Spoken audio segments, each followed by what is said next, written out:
Hello everyone, hope you all are doing well. So today we are going to do the next question of our mains answer writing practice. जो हमारी mains answer writing practice की series चल रही है उसके next question को आज हम लोग करने वाले हैं। और आज का क्वेश्चन है हमारा advantages and challenges regarding commercialization of ISRO. तो ये क्वेश्चन आज लेने का कुछ रीजन है। First of all we are very proud that yesterday, that is on 23rd August 2023, India became the first country to land on the moon's south pole। India की जो चंद्रयान 3 है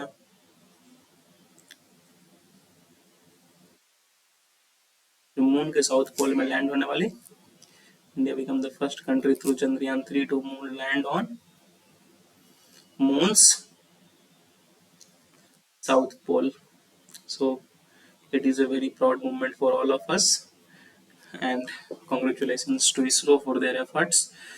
So इसीलिए मैंने आज ये क्वेश्चन को पिक किया है क्योंकि हम सबके लिए प्राउड मोमेंट है। तो एक क्वेश्चन भी चलो इसरो से रिलेटेड। और चंद्रयान 3 की बात करें तो मैंने चंद्रयान 3 के को भी एक आंसर राइटिंग में डिस्कस किया। एक क्वेश्चन मैंने चंद्रयान 3 से भी पूछा हुआ था जिस दिन वो आई थिंक जब वो लॉन्च होने वाली थी उसके 1-2 दिन पहले मैंने पूछा था। और अभी जब वो लैंड हो चुकी है, विक्रम हैज सक्सेसफुली लैंडेड, तो एक क्वेश्चन इसरो से तो बनता ही है। तो for it the question for today is advantage and challenges regarding commercialization of ISRO. क्या क्या एडवांटेजेस है, क्या क्या चैलेंजेस है जिस वजह से इसरो को जो कमर्शियल बनाना है, कमर्शियलाइजेशन ऑफ इसरो में है। So let's start this answer. So introduction try, जैसे कि हम सब जानते हैं कि इंट्रोडक्शन में 2 थंब रूल होते हैं। एक या तो आप डिफाइन कर दो उस क्वेश्चन को या तो फैक्ट्स लिख दो। तो कुछ फैक्ट्स हम लोग यहाँ पे लिखने वाले हैं अभी इसरो के कमर्शियलाइजेशन से रिलेटेड। और अब चाहे तो you should try to write these answers by yourself because the more you write the more you improve. तो आप चाहे तो कोशिश आपको खुद से करनी चाहिए ऐसे आंसर्स को खुद से लिखने के लिए। So let's start. इसरो, तो इसरो ने अभी तक 36 कंट्रीज के 384 फॉरेन सैटेलाइट्स को लॉन्च किया हुआ है। So it is a huge number that ISRO has launched 384 foreign satellites with of 36 countries। जिससे साफ पता चल रहा है कि इसरो की जो लॉन्चिंग पावर है, जो कमर्शियलाइजेशन वो कर सकती है। It clearly suggests the potential of ISRO. तो अब ये एक फैक्ट हुई। सेकेंडली अगर आप देखें तो कमर्शियल स्पेस मार्केट में, अगर आप कमर्शियल स्पेस मार्केट की बात करें, कमर्शियल मार्केट ऑफ स्पेस, अगर इसकी बात करें तो स्पेस की कमर्शियल मार्केट की बात करें तो इंडिया का जो शेयर है अभी तक मात्र 2% है।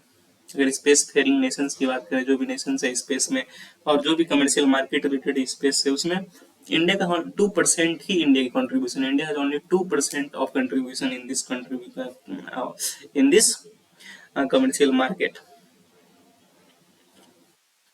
और इंडिया एक मेजर स्पेस फेयरिंग नेशन है, उसमें बस 2% होना इज क्वाइट लो।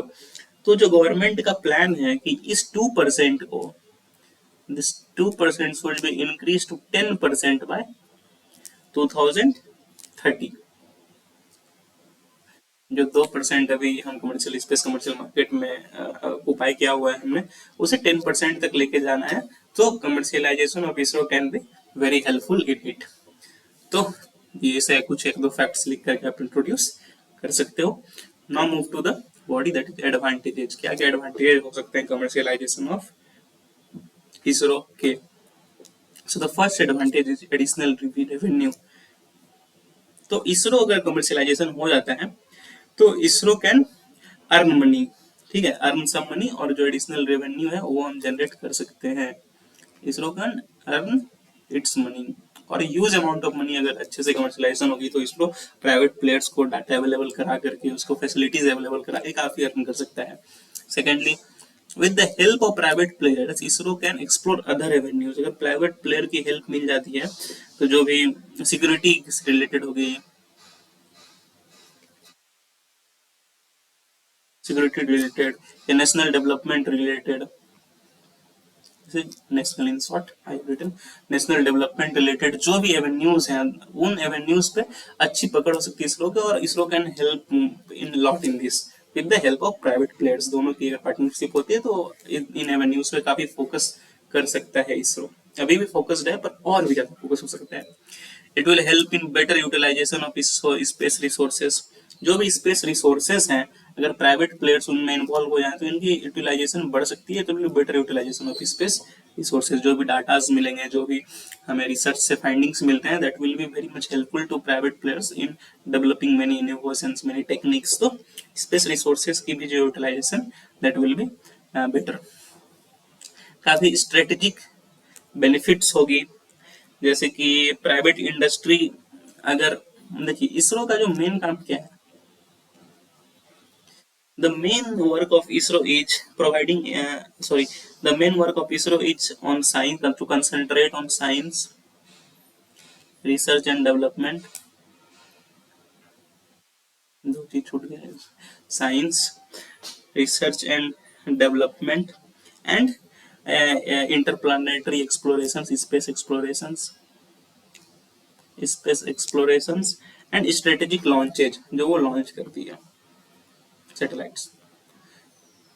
तो ये जो है इसरो का बेसिक काम है।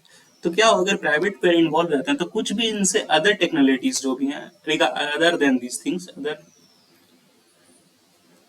अदर टेक्नोलॉजीज जो भी हैं, अदर देन दीज, इनमें तो इसरो एक्सपर्ट है। तो इसरो का बेसिक है।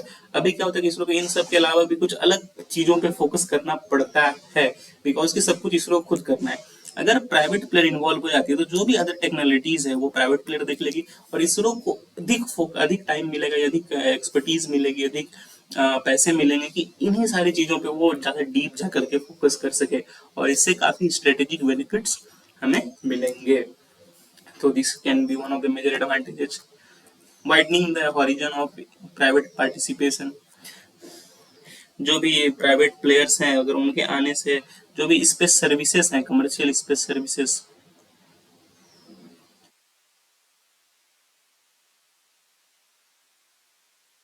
That can be easily get, हमें वो अच्छे से मिल सकते हैं। और जो भी कम्युनिटी बेसिस पे जो भी कम्युनिटी को बेनिफिट्स हो सकता है, जैसे कि प्राइवेट प्लेयर्स की रॉकेट को लॉन्च करना, फिर उनकी रिसर्च एंड डेवलपमेंट हो सकता है, कुछ वो नई फाइंडिंग्स करे, तो प्राइवेट प्लेयर्स के तरफ से हेल्प से कमर्शियलाइज हो जाएगी स्पेस सर्विस, और जो भी हॉरिजन है प्राइवेट पार्टिसिपेशन का वो भी वाइडन होगा। अगर कमर्शियलाइजेशन ऑफ इसरो होता है तो this private players will be more able to participate in space commercial space services. It helps in reorienting space activities. जो भी हमारा क्या space activities, supply driven that is supply driven, but with additional to play private players it will change into demand driven. जो भी private player की demand होगी, जो भी रिसर्च जो करना चाहेंगे, उस हिसाब से ISRO can do the things and help them. और इससे क्या होगा, जो भी रिसोर्स की यूटिलाइजेशन है, रिसोर्सेस की यूटिलाइजेशन भी बढ़ेगी। So it can help in it can help in leveraging the potential of young countries, जो young countries such as India हो गई, या फिर और भी small young countries हैं जो कि इंडिया के हेल्प से ग्रोथ करना है, तो उनके पोटेंशियल भी बढ़ेंगे। So it can help in this. It can boost to space startups. जो भी स्टार्टअप्स हैं उनको ग्रोथ दे सकता है, और ये स्टार्टअप्स के थ्रू एम्प्लॉयमेंट जनरेशन हो सकती है, एम्प्लॉयमेंट मिल सकती है, specially in technological sector, space technology another technological sector में जो एम्प्लॉयमेंट जनरेशन हो सकता है, स्टार्टअप्स बूस्ट हो सकते हैं, इससे रिसर्च एंड डेवलपमेंट बढ़ेगा। So these are the advantages of commercialisation of ISRO. So ये कुछ एडवांटेजेस थे कमर्शियलाइजेशन ऑफ इसरो के, जो मैंने यहाँ पे पॉइंट आउट किए। और भी एडवांटेजेस हो सकते हैं, मैं चाहूंगा आप उसे कमेंट करके बताएं कि और भी क्या क्या एडवांटेजेस आपको लग रहे होने चाहिए इस वजह से कि कमर्शियलाइजेशन ऑफ इसरो के जो भी एडवांटेजेस आपको लग रहे हैं वो कमेंट करके बताएं। एक दो कमेंट करने से हमारे बीच इंटरेक्शन बढ़ेगा और आपकी एक ब्रेन स्टॉर्मिंग की कैपेबिलिटी भी बढ़ेगी, आप जल्दी जल्दी पॉइंट्स सोच पाओगे। Now moving to the question, the second part is challenges. अब चैलेंजेस क्या है रिगार्डिंग कमर्शियलाइजेशन ऑफ इसरो? तो first challenge is ineffective implementation. क्या अगर हम कमर्शियलाइज कर सकते हैं तो जो जो चीज हम सोच रहे हैं कि ये कर देंगे वो कर देंगे, उसको इफेक्टिव इम्प्लीमेंट कर पाएंगे? सो द फर्स्ट चैलेंज कि इफेक्टिव इम्प्लीमेंटेशन जो भी चीज सोच रहे हैं उसका होना होगा। Second, issues of intellectual property sharing, जो इंटेलेक्चुअल प्रॉपर्टी राइट्स है जो कि इसरो के हैं या किसी भी साइंटिस्ट के हैं, उसको शेयर करने में कुछ इशूज आ सकते हैं। जो भी टेक्नोलॉजी ट्रांसफर होगा उसमें इशूज आ सकते हैं। कॉम्प्रिहेंसिव लेजिस्लेशन नहीं है, there is no proper space legislation, जो रूल्स हो गए जो लॉज हो गए वो नहीं है। सो अगर कुछ भी आगे चल के कुछ प्रॉब्लम्स हुए या कुछ डिस्पैरिटी हुई या फिर कुछ क्या बोलते हैं उसे, अगर एक दो लैक ऑफ इंटरेस्ट या फिर प्रॉब्लम्स बिटवीन स्टेक होल्डर्स हुई, तो अगर प्रॉपर लॉज नहीं होते हैं तो ये प्रॉब्लम हो सकता है। And it is a very risky business, space business is very risky. और कभी कभी क्या होता है, ये हाई रिटर्न तो देता है पर अगर ये फेल करता है तो high failures, high negative returns भी देता है स्पेस बिजनेस। यार मान के चलो कोई प्राइवेट प्लेयर के लिए आप कुछ कर रहे हो, कोई सैटेलाइट भेज रहे हो, अगर वो फेल्स तो 1000 ऑफ करोड़ का कभी कभी नुकसान हो सकता है। तो it is a very risky business. और प्राइवेट प्लेयर्स जो होते हैं, जो भी प्राइवेट प्लेयर्स होते हैं, वो लोग क्लैरिफिकेशन फिर मांगते हैं आपसे, क्लैरिफाई कीजिए कि मेरे, क्योंकि उनके पैसे लगे होंगे। तो क्लैरिफिकेशन वाला जो होगा तो देयर विल बी इंटरेस्ट जो होंगे वो, there will be conflict of interest. So ये कुछ प्रॉब्लम है, ये कुछ चैलेंजेस जो मेरे हिसाब से मुझे लगे मेजर चैलेंजेस है। और भी चैलेंजेस हो सकते हैं, मैं चाहूंगा आप उसे कमेंट करके बताएं। Now moving to the way forward, ये तो चैलेंजेस हो गए। अब चैलेंजेस से कैसे हम आगे निकल सकते हैं? First of all proper legislation, जो भी स्पेस को लेकर के रूल्स हैं लॉज है वो प्रॉपर हमें एक फ्रेम करना होगा। We need to frame proper legislation ताकि कॉन्फ्लिक्ट ऑफ इंटरेस्ट ना हो, so that there is no conflict of interest. अगर होता भी है तो we can solve it. Secondly, we can work on public private partnerships पे काम कर सकते हैं हम लोग ज़्यादा, ताकि ये commercialization of space can be successful. We can tell help from supportive international partners. जैसे देखिए NASA is doing lot of commercial things, और वहाँ पे यूएस में जैसे आप देखिए तो स्पेस एक्स है, फिर एलोन मस्क हो गया, फिर अमेजन, दोनों की जो अपनी स्पेस एजेंसीज हैं, तो वहाँ पे काफ़ी कमर्शियलाइजेशन हो चुका है स्पेस का। तो अगर आप जैसे फॉर एग्जाम्पल आप यूएसए से चाहो तो हेल्प ले सकते हो कि कैसे कमर्शियलाइजेशन किया जाए इसरो को। So you can take help from supportive international partner, नहीं सिर्फ यूएसए से, अदर पार्टनर्स भी हैं। आप रशिया से हेल्प ले सकते हो, you can take help from Japan, we can take help from European space agency, तो आप वहां से हेल्प ले सकते हो। So these are the way forward. कुछ दो तीन पॉइंट लिखेंगे क्योंकि उतना बॉडी में था नहीं, तो जो इंपॉर्टेंट पॉइंट्स लगे मैंने लिख दिए। और जो भी आपको लगता है दो पॉइंट आप लिख सकते हो या कमेंट करके बता सकते हो कि ये पॉइंट्स भी लिख देने चाहिए, इंपॉर्टेंट है। सो you can use that and please do comment. अब बढ़ते हैं कंक्लूजन पे। एज आई ऑलवेज से, जब भी आपने एक अच्छा बॉडी लिखा हुआ है, try to conclude in simple positive sentence, जैसे मैंने यहाँ किया हुआ है, विथ प्रॉपर मेजर्स। जो भी मेजर्स, दैट इज लेजिस्लेशन अच्छी हो, सपोर्टिव प्लेयर्स हेल्प लो, प्राइवेट पब्लिक प्राइवेट पार्टनरशिप हो, जो भी चैलेंजेस है उनको हम ओवरकम कर सकते हैं and commercialisation of ISRO can be done. So this is how I concluded. So that is all for today. Please do like, please do share, please do subscribe.